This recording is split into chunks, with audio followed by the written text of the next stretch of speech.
महावितरणची जाचक अट. नवीन नियमांमुळे घरगुती सौर ऊर्जा प्रकल्पांना लागणार ब्रेक. महाराष्ट्र राज्य विद्युत वितरण कंपनीने कोणत्याही पूर्वसूचना किंवा अधिकृत परिपत्रकाशिवाय सौर ऊर्जा ग्राहकांसाठी एक जाचक नियम लागू केला आहे.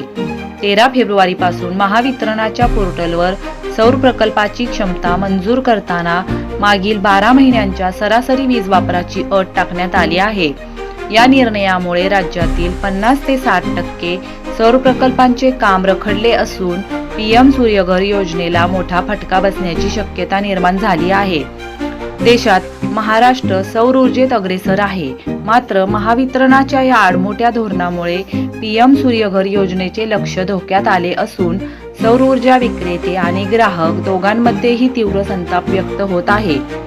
ऑल इंडिया रिन्युएबल एनर्जी असोसिएशनचे संचालक हनुमंत भोसले आणि जिल्हा अध्यक्ष विश्वजित सकुंडे, ओंकार नलवडे यांनी सांगितले, हा निर्णय महावितरणची मनमानी असून MERCच्या नियमांचे उल्लंघन आहे.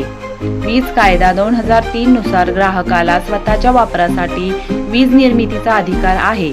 महावितरणाने हा बेकायदेशीर नियम त्वरित मागे घ्यावा.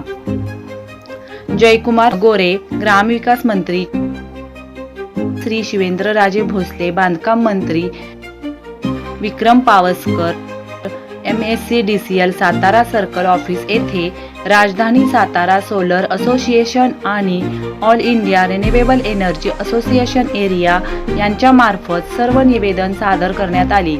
यावेळी हनुमंत भोसले, विश्वजित सकुंडे, ओंकार नलवडे, विनोद सूर्यवंशी, संजय भोसेकर, स्वप्नील गायकवाड, कपिल अहिरे, उद्धव मोहिते, आस्वाद कुलकर्णी, हेमंत हातूर, प्रदीप वीरकर, अजय पार्टे, मानस शालगर, अजिंक्य डकरे, राहुल फडतरे, आदिनाथ धुमाळ आणि सर्व सभासद उपस्थित होते.